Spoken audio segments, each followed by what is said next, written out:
Ew! Sardina! Charot lang. Sobrang dami nagre-request na gusto nilang makita na kumain ako ng sardinas. Ngayon nagpaluto ako ng ginisang sardinas na may itlog na may kamatis bilang merienda naman na ngayon. Samahan niyo kung kainin natin siya habang chinichika ko sa inyo kung ano ba yung nangyari sa Caloocan kasama yung mga batang nagpa-picture sa akin. Pumunta ako doon kasi may ganap yung kaibigan ko. Parang, alam mo yung gender reveal ng anak niya. Pagkatapos noon, lumabas ako. Sobrang daming bata sa Caloocan, di ba? Tapos yung mga bata biglang lumapit sa akin, tapos nagpa-picture. Ang unang akala ko, magpapa-picture lang talaga sila. Pero, may isang batang lalaki, lumapit siya sa akin. Seryoso yung mukha niya. Seryoso siya na para bang, alam mo yun, malungkot eh. Malungkot yung feeling niya nung pagkakalapit niya sa akin. Tapos medyo yung mata niya, parang seryoso talaga siya. Tapos sabi niya, Tito Mars, huwag na po kayo mandidiri sa sardinas. Kasi masarap naman po yun, ganun. Tapos ako, sabi ko, hala, nalungkot ako. Nalungkot ako na marami palang batang naniniwala na talagang hindi talaga ako kumakain ng sardinas. At naniniwala na totoong nandidiri ako sa sardinas.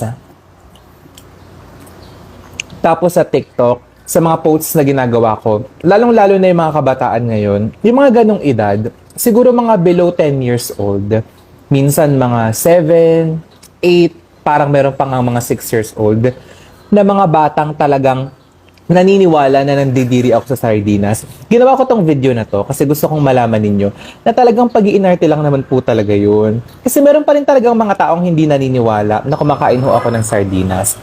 Gaya nga po ng sabi ko dun sa video ko at sabi po ng lola ko, kumakain naman po talaga ako ng sardinas. Sadyang para sa akin lang po talaga, gusto ko lang po talaga lutuin ng maayos yung sardinas. Kasi nga medyo nalalansahan naman po talaga ako. Pero, yung pandidiring gano'n na, may mga ganong klaseng reaction, hindi naman po talaga totoo yun. Sadyang content lang naman yun. Tapos ito pa, merong mga tao nagsasabi sa akin na kahit ano daw yung gawin kong pagpapakabait o kahit magpakabait daw ako sa social media, mag-iba daw ako ng content, na parang yung content na ginagawa ko na ho ngayon sa lola at lolo ko, na pinapakita ko po yung katotohanan sa buhay ko. Sinasabi nila na kahit anong gawin ko, hindi ko na mababago yung imahe ko sa social media. Para naman po sa akin, nire-respeto ko naman po yung mga ganong klaseng opinion, yung mga ganong klaseng komentaryo ng mga tao sa paligid ko. Kasi alam ko rin naman po sa sarili ko na, wait lang. Sarap ate. May kalamansi pa to, tamang-tama merienda na. Alam ko naman po sa sarili ko talaga na marami po talagang taong na-offend at marami po talagang taong mga nabastusan sa mga ginawa kong eating challenges, lalong-lalo na po sa pagkain ko ng sardinas. Nung time na yon na nag-iinarte, na parang pinandidirian ko po yung pagkain ng mga mahihirap. Alam ko naman po yung mga yon at alam ko rin naman po na hindi po lahat ng tao ay mapapatawad po ako agad-agad sa mga ganong klaseng content na nagawa ko. Nire-respeto ko po yung mga tao na yon. Pero ang sa akin naman po, hindi ko naman po talaga intensyon na baguhin yung imahe ko po sa social media, dito, sa Facebook, sa TikTok, sa YouTube, o sa kahit saang platform pa po yan. Ang sa akin lang po, gusto ko lang po talagang ipakita yung totoong ako ngayon, na alam niyo yun, na hindi na po ako nagpepeke ng content, na hindi ko na po inaartehan, na hindi na po ako nagtatago sa imahe ng Tito Mars na maarte. Nakakatuwa kasi sobrang daming comments na ngayon, sobrang daming tao na nararamdaman ko na natutuwa at naaaliw sa mga contents na ginagawa ko. Content na totoo, content na hindi nagkukunwari, content na alam mo yon, good vibes lang. Kasi na-realize ko din talaga na sa social media, napakadami ng toxic ngayon, di ba? Lalo na sa mga issue na lumalabas ngayon, sa mga content creators na, alam niyo yun, mga issue sa mga bagay-bagay. Tapos sabi ko, na-realize ko rin naman talaga na bakit pa ako dadagdag sa katoksikan kung tapos na ako sa ganong klaseng pagpababida. Kasi mahirap eh.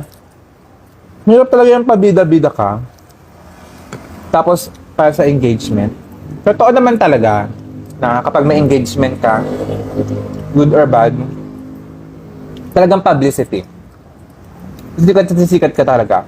Pero ang mahirap nito is kung gaano mo siya kayang panghawakan yung kasikatan mo na yon sa pagpapabida sa social media na yung mga ginagawa mo is puro katoksikan. Kaya ayun, masaya ako na kahit papaano ako, nakapag-transition na ako sa katoksikan, sa karakter na Tito Mars na maarte, sa ganito na totoong tao, totoong mamamayan, at talagang content creator na pinipilit na hindi na magbigay ng katoksikan sa social media. Kasi alam ko naman po na punong-puno na po ng toxic yung social media. Maraming salamat po ulit. Ang sarap!